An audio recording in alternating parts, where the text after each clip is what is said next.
Damian Davies from the Timebank. You spoke at our VCT Masterclass this morning. You spoke specifically on the topic of suitability reports. I was just wondering, are there any myths that advisors have about suitability reports and things they're doing that they don't need to be, or concerns they have that are a little bit unfounded? I think the main misconception about suitability reports is that the suitability report could act as some sort of a protection for the advisor if things went wrong. In the advice process, there's two kind of bad guys, if you like, the FCA and the Ombudsman. The truth is, you've got to be pretty awful for the FCA to take any action against you. But the Ombudsman are the people that actually kind of dish out fines. They're the ones that, they're the real risk to the firm's sort of, ongoing integrity if something goes wrong. The Ombudsman isn't a judicial service, so they're not looking at a suitability report under a complaint situation to say, well, the advisor definitely protected themselves, they put in all the appropriate risk warnings. What they're looking to do is just to confirm whether the advice is suitable or not. And they do take into account the wider file. There is a bit of a misconception that the report stands on its own. So I think the thing that I would probably suggest people do in terms of that misconception is to say to themselves, well, look, as long as the file is compliant, the report just needs to be personalised. And if it's personalised to the client, they're going to understand the context of the advice and things that likely to go less wrong in the future. But also making it an engaging document means that if people read it, they understand the issues that are going to be raised by the advisor and all the implications. Excellent, makes sense.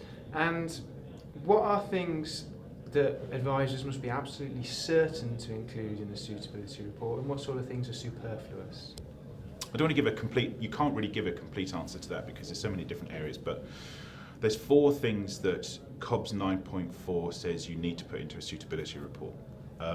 3 of those things are picked up at the fact-finding stage, so understanding who the client is, understanding their investment experience, and understanding their financial situation. Those 3 things are done right at the start.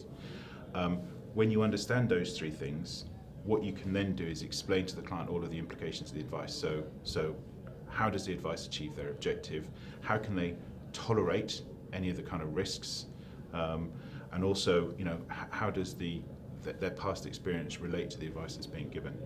The slightly more problematic part is the 4th part of the COBS 9.4 requirements, which says that you need to give the clients sufficient information as is appropriate to the complexity of the transaction. Nice catchy turn of phrase there.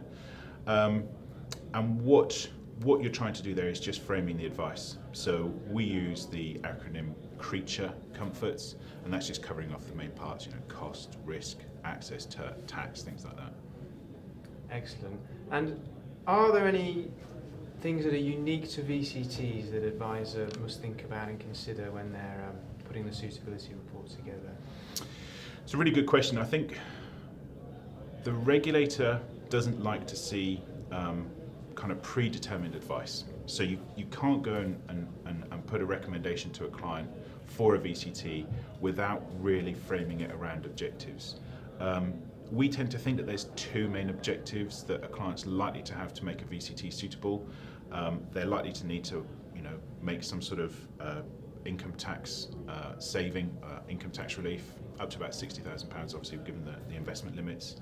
And they're going to have surplus capital, and they're going to want to make tax efficient growth. Those are the requirements. Beyond that, I think that the type of client and what they're trying to get out of the investment is what the advisor is going to be able to pick up at the fact-finding stage. And finally, how can advisors make the most of their time spent working on suitability reports?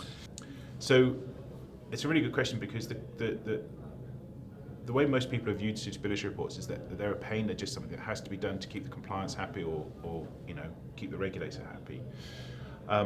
But in actual fact, 75% of a suitability report is written when you meet the clients because of those objectives, the circumstance and all those bits. So the really effective time spent writing the report is just to make it personalised. Don't feel that you need to cut corners and make it a quick job by putting in standard text, because standard text is massively transparent. It makes a client feel undervalued. Whereas if you write a really personalised document, you're going to be getting a much better relationship with that client, because this might be an existing client and they want to feel valued, or it might be a new client that you want to impress. So either way, I think that spending the time putting together a personalised document is the most important part. There's lots of tools out there to help you get that job done, and people are employing power planners to help with that as well. But the bit that you can never dilute is that personal relationship. That's got to come through in the report. You can support a planning report or a suitability report with an analysis report. We're starting to do that increasingly, where we're separating the two things, so that the suitability report is entirely personal, and then what we're doing as power planners, because power planning is a relatively technical function, is we're saying, okay, that's the strategy, and here's how that works tactically. Here's all the analysis that we've done to sort of support that.